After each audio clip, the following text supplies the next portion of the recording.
안녕하세요. 저는 김윤철이라고 합니다. 저는 조형 작가이고 설치미술, 하이브리드한 어떤 미디어를 다루고 있는 작업들을 주로 하고 있습니다. 제 작품에 있어서 가장 중요한 것들은 외관적으로는 어떤 키네틱한 작품들이 많이 있지만 실제는 어떤 물질이나 물성 그리고 물질이 담겨있는 어떤 잠재적인 것들을 꺼내서 그것이 고유의 어떤 현상과 실제 운동감들을 작품으로 보여주는 그런 작품들을 주로 하고 있습니다. 이제 물질을 만지다 보면 기본적으로 어쨌든 예술적 어떤 실천들이 있지만 그 실천들을 물질이라는 어떤 자연이나 인공의 어떤 그 사물들을 만졌을 때는 근본적으로 과학적으로 접근을 하게 돼요.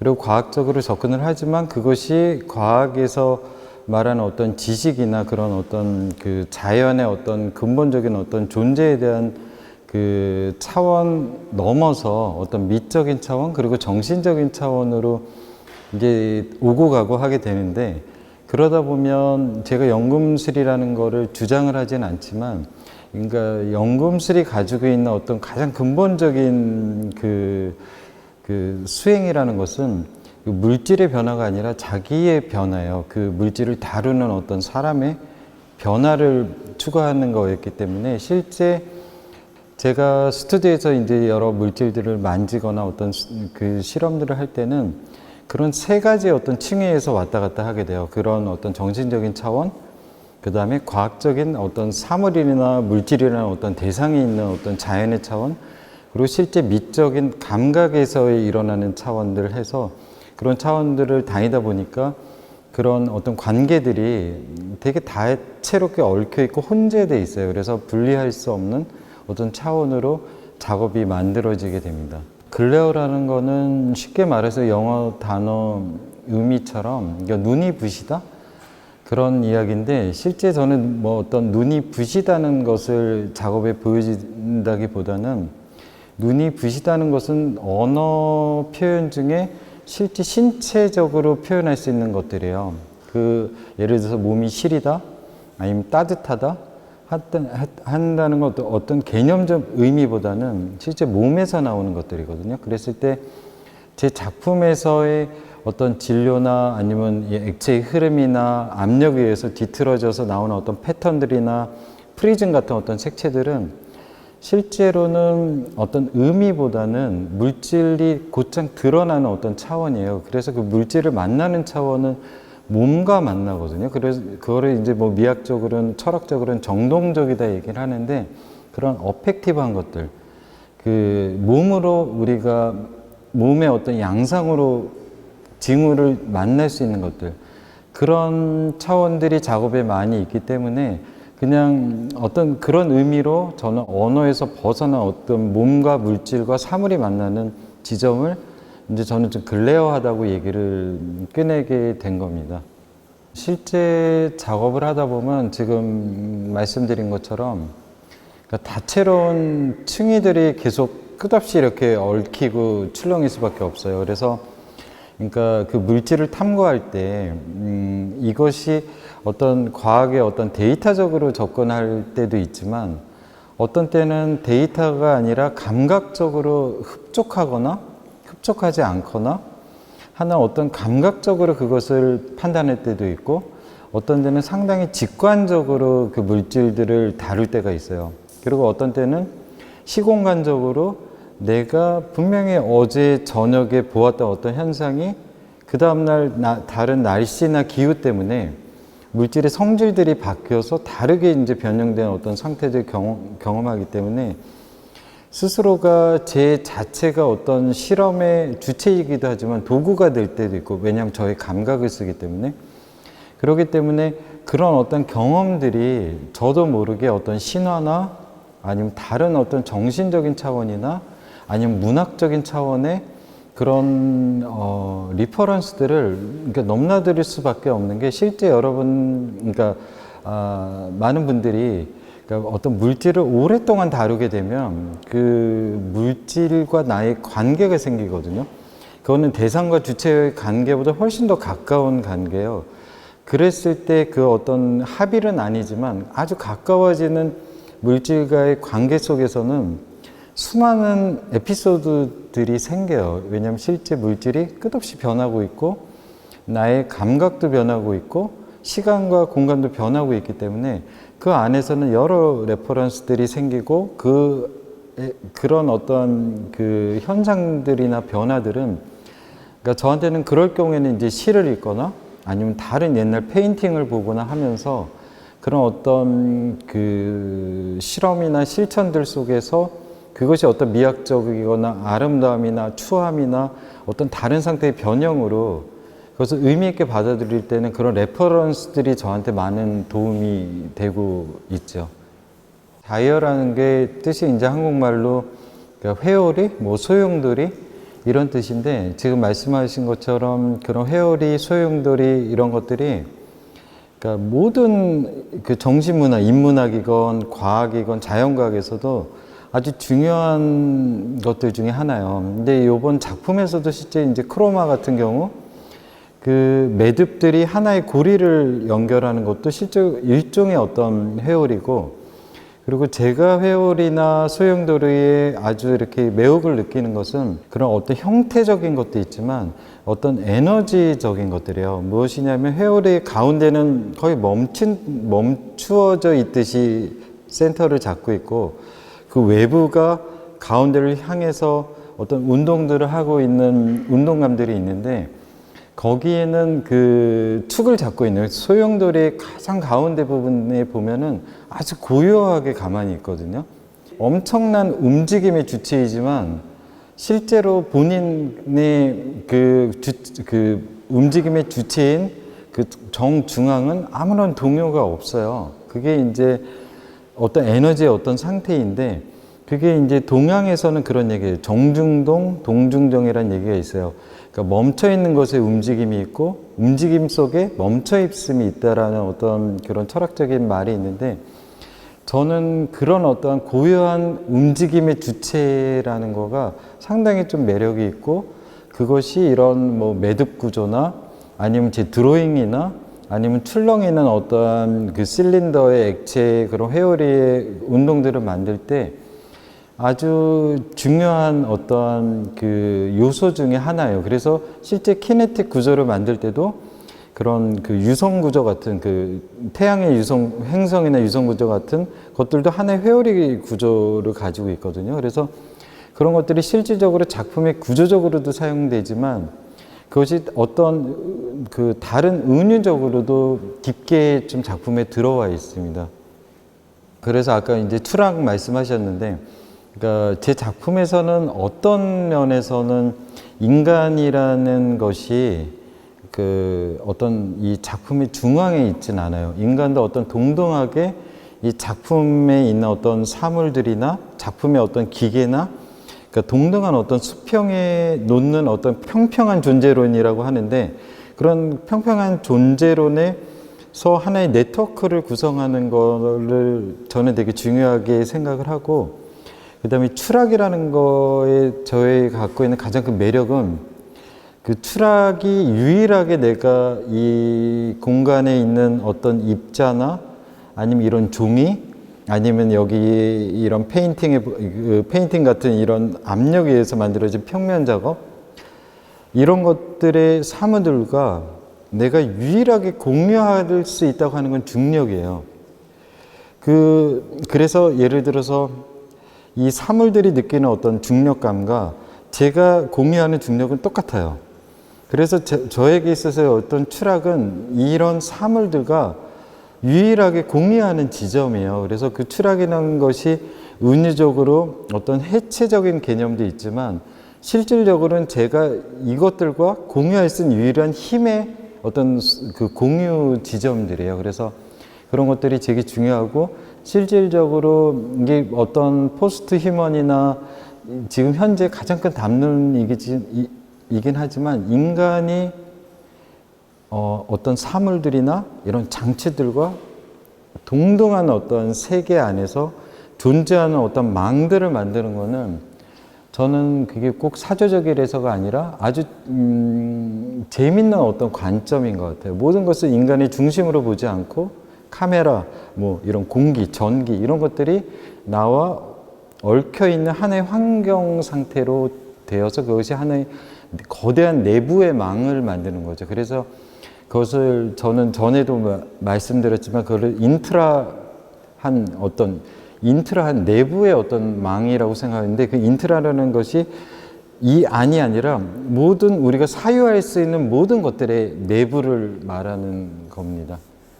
크로마라는 작품은 제가 이렇게 그러니까 워낙에 신작은 제가 뭐라고 설명할 수 없을 만큼의 아직은 이 상념들이 되게 많아요. 근데 실제 이것이 무엇이다라기보다는 이 아까 말한 뱀이 자신의 꼬리를 물거나 이런 어떤 순환 구조 있죠. 시작과 끝이 없는 것들. 그게 이제 아까 말한 어떤 소용돌이나 어떤 힘을 보여주는 형태.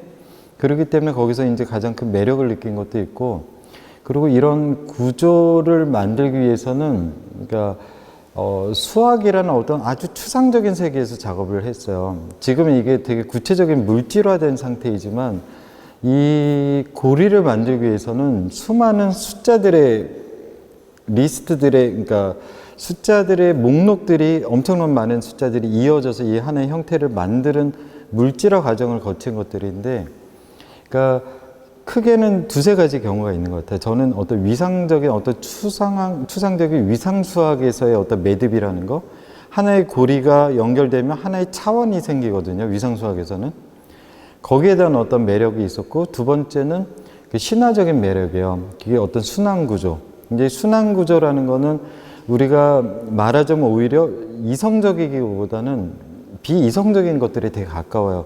우리가 언어라는 로고스를 가진 이후로는 모든 것들은 선형적이에요. 그러니까 시작이 있고 끝이 있어요. 언어라는 거는. 근데 우리가 언어에서 벗어났을 때, 그러니까 언어를 가지기 이전에 인간이 있었다면 머뭇거렸을 거라고요. 계속 웅웅거리면서 생각을 선형화시키지 못했을 거라고요. 그러면서 끝없는 그 무의식과 꿈과 현실, 물질, 자연, 뭐 종교 이런 것들이 하나의 고리가 돼서 다채로운 차원들이 하나의 안에서 얽혀진 상태이거든요. 그래서 그런 것들이 이제 크로마가 제가 작업하면서 좀 생각했던 여러 좀 이유들이고, 그 다음에 이런 크로마에서 그러니까 여러 관절들을 만드는 것들은 여러 현대 건축에서 만드는 여러 그 파라메트릭 구조라는 그런 어떤 테크닉을 차용한 것들이 있어요. 그거는 이제 수학에서 나온 거지만 실제로는 건축에서 많이 쓰는 기법들이에요. 근데 그 기법들을 쓴 거는 그 각각의 관절들이 정말 조금씩 다른 길이들을 가지고 있거든요. 그래서 여기에는 어느 하나도 같은 길이를 가지고 있는 애가 하나도 없어요. 정말 0.01mm라도 다 다른 어떤 소수점이 다른 길이들의 이런 어떤 집합으로 이루어진 형체예요. 그래서 그러기 때문에 그 관절들이 다른 것 때문에 일어나는 그 나중에 이 셀들 구조를 만들었을 때 그 구조가 다른 압력을 유지하기 때문에 이런 패턴들이 다른 패턴들이 나오고, 그런 어떤 미세한 차이들이 결국에는 그거를 크로마라고 얘기할 수 있는 게 언어적으로, 어원적으로도. 그래서 음악에서 보통 우리가 그 도레미파솔라시도를 얘기할 때 도에서 도샵이 있고 검은 건반들이 있잖아요. 그랬을 때 더 촘촘한 어떤 스케일을 얘기할 때 그걸 크로마라고 얘기하거든요. 크로마틱. 그래서 그거는 어떤 스케일의 이야기이기도 하고, 그 스케일이라는 게 그 단위이기도 하지만 영어로 얘기했을 때 스케일이 비늘이에요. 물고기의 비늘 이런 것들이 스케일이라고 얘기했는데, 마치 이 크로마라는 작품이 그런 비늘을 가지고 있어요. 이런 패널들을. 그래서 크로마는 그런 여러 아이디어들이 이제 중첩이 돼서 이런 작품을 하게 되었고, 그 다음에 뒤에 보이시는 이제 그 카프팅 라잇은 제가 작년부터 계속 꾸준하게 지금 탐구를 한다, 뭐 연구를 하는 어떤 실험을 하는 그런 어떤 재료들이 드러나는 이제 작품인데, 이 작품은 이제 하이드로젤이라는 수용성 젤라틴을 사용해요. 그게 일종의 묵 같은 애예요. 한천이나 묵이나 뭐 젤리 같은 애들인데, 걔네들은 이게 엄청난 이제 압력을 받으면 이게 형태가 변형이 되잖아요. 그랬을 때 우리가 그 형태의 변형이 분자 간의 구조를 그 거리를 만들 수가 있어요. 그랬을 때 그 분자 간의 거리의 변화가 그 이 패널에는 앞뒤에 평강 필터가 들어 있거든요. 그 평강 필터를 통해서 강한 빛이 통과할 때 그 분자의 구조가 마치 프리즘이 되듯이 이런 패턴들을 만들고 이런 색을 만드는 건데, 여기에는 어떤 염료나 이런 것을 사용하지 않고 실질적으로 압력 그 자체가 어떤 색과 패턴으로 나오게 하는 그런 작품이에요. 그리고 그 캅틱 라이시라는 제목을 지게 된 것은 콥트인이라는 그 이집트의 어떤 한 그 부족인데, 그들은 그 카페트를 너무너무 잘 만들어요. 현재까지도 세계에서 가장 질이 좋은 카페트를 만드는데, 그들은 그 카페트를 만들 때 좋은 염료를 사용하는 것이 아니라, 그러니까 예를 들어서 붉은색을 만들 때 아주 옅은 분홍색을 촘촘히 수없이 짜서 그것의 색의 깊이를 통해서 붉은색을 만들어요. 그 얘기는 한 번에 붉은색을 만드는 것이 아니라 구조로서 색을 만드는 거예요. 어떤 그 실의 구조로. 그래서 그 실의 구조로 색을 만든다는 것은 이 작품에 있어서도 거의 동일해요. 이 눌려있는 구조 때문에 색과 패턴들이 나오기 때문에 그런 그들의 테크닉, 색을 다루는 테크닉과 이 작품에서 나오는 어떤 색이나 패턴들이 발현되는 것은 상당히 유사하고, 실제 나노 과학에서는 구조색이라고 해서 실제 차세대 미래에는 염려 없이 구조만 변형을 해서 색을 만드는 기술이 이미 나와 있어요. 나노 테크놀로지에서. 그래서 그런 여러 가지 차원들이 겹치는 어떤 작품이라고 말할 수가 있습니다. 그리고 하나 말하자면 이 작품은 어느 정도 압력이냐면은 성인 4명이 엄청나게 큰 무게를 누른 채로 봉인이 되어 있는 상태예요. 그래서 이 작품은 단지 색과 패턴만을 보는 것이 아니라 알지 모르게 나에게 징후적으로 다가오는 그런 압력들의 그런 것들도 있어요. 그래서 어떤 관객들이 얼마 전에 전시장에 나왔을 때 어떤 분이 그런 말씀 하셨어요. 되게 중압감을 느끼겠다, 뭔가 작품에. 그건 되게 제대로 느끼신 거일 수도 있는 거예요. 그런 물질적인 상태를 그대로 느끼셨을 수도 있는 거라고 생각합니다. 제 작품에는 여러 장치들이 많이 들어가요. 그래서 그거를 이제 기계라고 말할 수도 있고, 장치라고 말할 수도 있고, 어떤 설치물이라고 말할 수 있는데, 독일어에는 그 단어 개념들이 되게 많아요. 그거를 표현할 수 있는 아파라투스다, 마시네다, 이런 여러 개념들이 있는데, 한국어로 가장 적절한 건 어쨌든 기계이고 장치인데, 근데 저는 이제 기계라는 개념이 단지 우리가 어떤 메카닉으로 무엇을 돌리는 차원이라고 생각하는 것을 넘어서 실제 이 물질을 드러나게 하는 어떤 그 촉매 같은 애일 수도 있어요. 어떤 유기체적으로. 그렇기 때문에 저는 이제 장치를 고안하거나 아니면 그런 어떤 그 기계를 이제 움직이게 하는 것에 참 많은 시간들을 이제 할애할 수밖에 없는데, 거기에는 이게 기계 개념 이상으로 그 기계가 갖고 있는 미학도 있지만, 기계가 이 물질과 관계하고 얽히게 하게 하는 어떤 그 개연성부터 관계들을 만들어야 되기 때문에 훨씬 더 좀 이렇게 기계에 수행하는 역할이라는 것이 더 좀 복잡하긴 해요. 어떤 물질을 다루는 어떤 주체가 되기 때문에, 물질은 또 스스로 기계를 통해서 자신의 어떤 잠재성을 드러내기도 하고, 그렇기 때문에 저한테는 키네틱이라는 것이 실제 그냥 움직이는 차원 넘어서 그 물질과 사물의 비인간이 관계하는 어떤 그 연결을 볼 수 있는 거일 수도 있어요. 그리고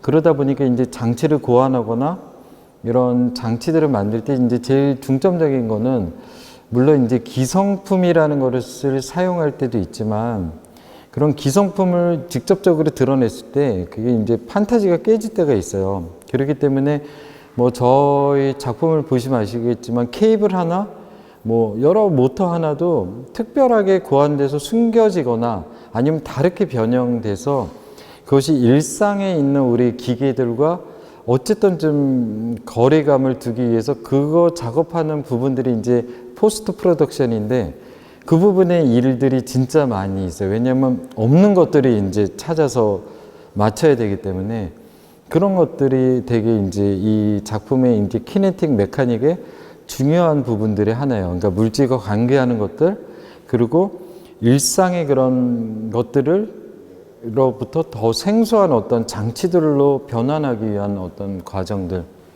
그런 것들이 포함되어 있습니다. 저는 작품에 있어서 제가 이제 뭐 조형 작가다, 뭐 설치 작가다, 뭐 미디어 작가다, 여러 가지로 설명할 수가 있지만, 근데 제 작업에 제가 1년이라는 시간을 보낸다면 한 9개월은 드로잉을 하는 것 같아요. 그러니까 제가 갖고 있는 여러 아이디어들, 그다음에 어떤 아까 말한 여러 레퍼런스들, 뭐 문학들, 그 신화들, 과학들, 이런 어떤 것들을 섭취하다 보면 그것들이 일단은 제 머릿속에 어떤 비물질적인 어떤 개념으로 어떤 자리를 잡고 있을 때 그것이 실질적으로 이제 튀어나오는 순간들이 있어요.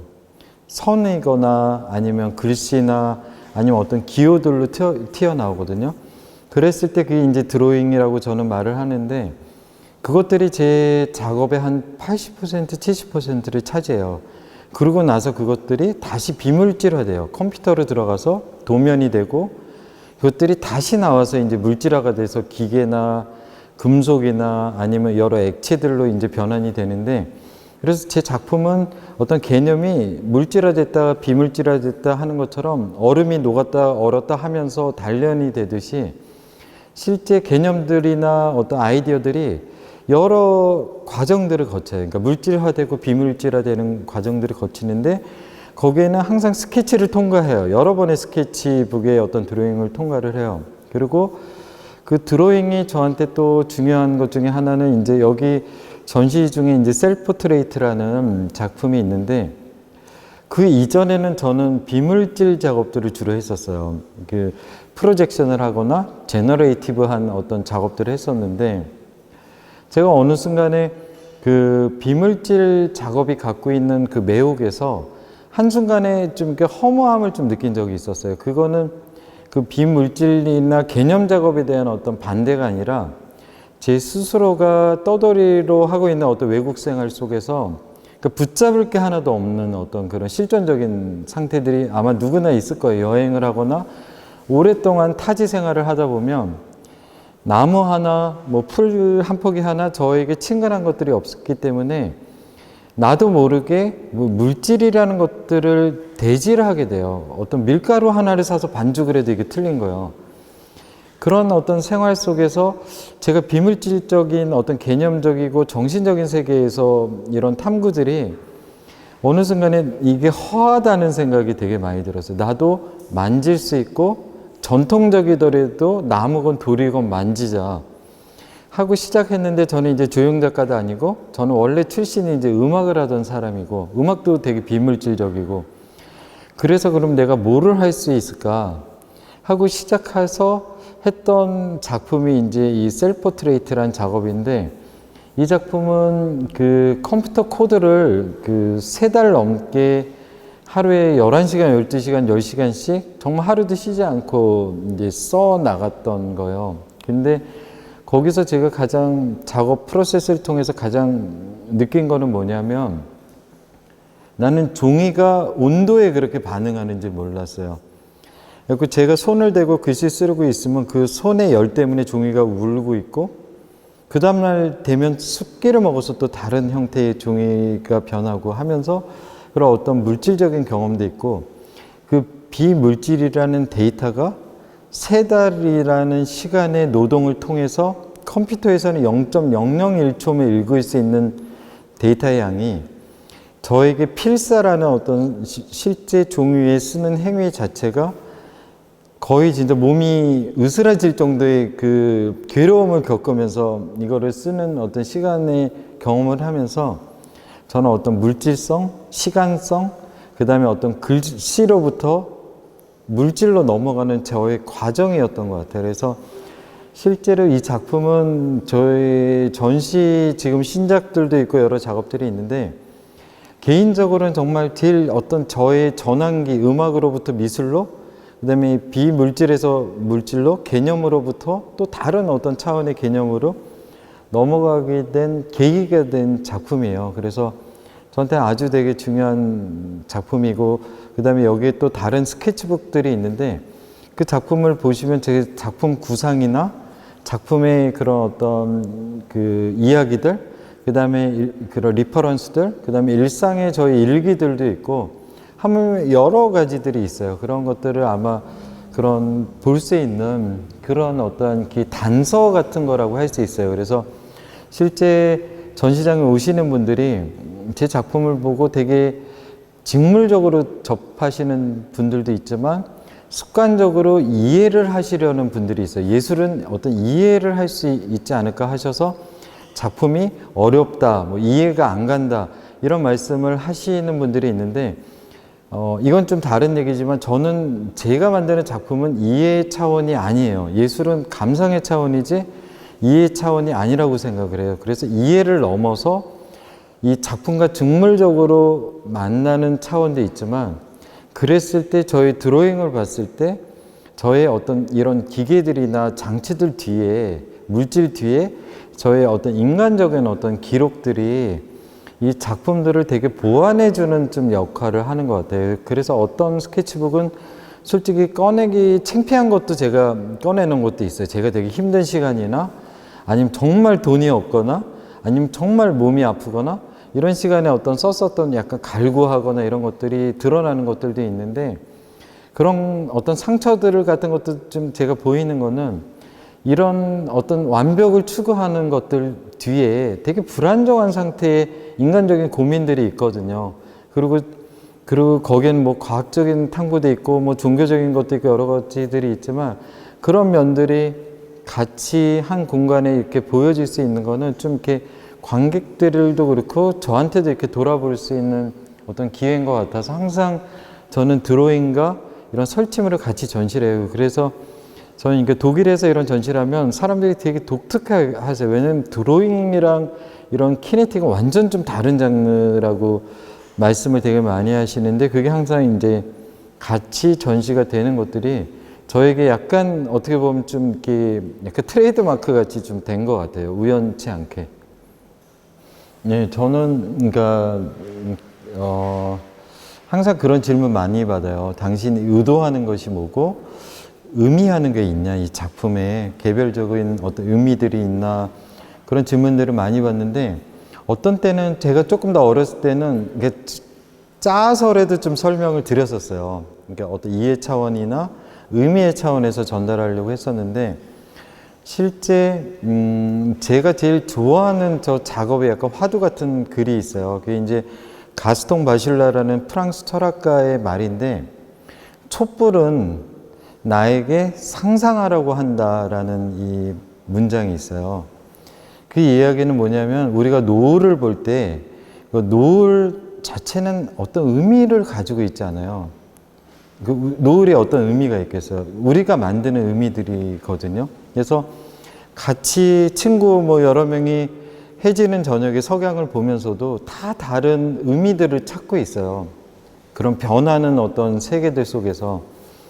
그래서 저는 제 작품이 읽히기보다는, 그러니까 제 작품 안에서 그 개개인의 어떤 인간이란 어떤 주체가 이런 어떤 비인간이건 어떤 예술 작품 안에서 마치 노을이나 작은 촛불이나 시냇물이 흘러가는 거나, 아니면 우리가 카페에 앉아 있는데 유리창에 습기가 차서 이렇게 물방울이 떨어질 때 다 다르게 우리가 상상하잖아요. 그래서 저는 제 작품이 조금 그 관람객들한테 오히려 환기시키는 것들, 자기의 어떤 몸적 경험이나 자기의 어떤 상상의 경험들을 환기시켜서, 그것이 마치 SF 같을 수도 있고, 어떤 분들은 되게 종교적인 진짜 차원으로 가시는 분들도 있고, 어떤 분들은 되게 과학적이거나 기계적인 차원으로 가시는 분들도 있어요. 근데 거기에는 저는 다 좀 자유도가 있었으면 좋겠고, 그것이 그냥 하나의 그냥 어떤 눈의 즐거움이건 아니면 정신의 즐거움이건 자신의 의미를 찾는 어떤 질문들이 훨씬 저한테는 작품의 의도에 맞지 않나 생각을 해요. 이것이 무엇이다라고 말하기에는 저는 아직은 좀 모르겠어요. 제가 뭐를 하고 있는지는. 그래서 저는 오히려 좀 자유로운 어떤 상태에서 이런 사물들과 물질들과 만나고 얽히고 설키는 그런 어떤 사건들의 현장에 있는 것이 이제 관객이 아닌가 생각을 합니다. 그러니까 짧게는 뭐 이제 새로운 작업들을 이제 하고 싶은 게 이제 짧은 미래 계획들이고, 이제 길게는 저는 어떻게 이런 것들이 계속 이제 발전할지, 저희 스태프들이 어떻게 더 나갈지는 저도 상당히 이제 항상 궁금해요. 그러니까 제가 어떤 작업들로 이제 방향을 가져갈지는. 근데 제가 하고 싶은 것들은 어쨌든 지금 하는 것들을 이제 더 좀 완성하고 싶어요. 더 완성하고 싶고, 제가 꿈꾸는 어떤 것들이 있는데 거기에 이제 다가가고 싶고, 그리고 장기적으로는 저는 좀 스토리텔러가 좀 되고 싶어요. 그동안은 언어로부터 벗어나려고 되게 많이 노력을 하기 때문에 실제 말로 담지 못하는 것들이 전시에 많이 있어요. 그래서 실제 나중에 제가 나이가 더 먹고 너무 이제 힘이 차서 이런 걸 들지 못하는 시간이 되는 순간에는 그동안의 이야기들을 좀 하는, 스토리를 텔링하는 어떤 사람이 좀 이제 되고 싶어요. 그래서 그런 것들은 지금은 글도 많이 쓰고 실제 그런 에피소드들을 많이 기록을 해놓고 있어요. 그래서 나중에 뭐 후배들이나 친구들, 그다음에 저를 좋아하는 이제 관객들, 그런 분들한테 하나씩 이제 에피소드를 얘기하고 싶어요. 그래서 저번에 우리 기자간담회 때도 뭐 꿈 얘기 막 이런 거 했었잖아요. 되게 재밌는 에피소드들이 많거든요. 이런 작업들을 할 때. 그래서 그런 얘기들을 이제 하는 좀 전환이 언젠가는 있겠죠. 예.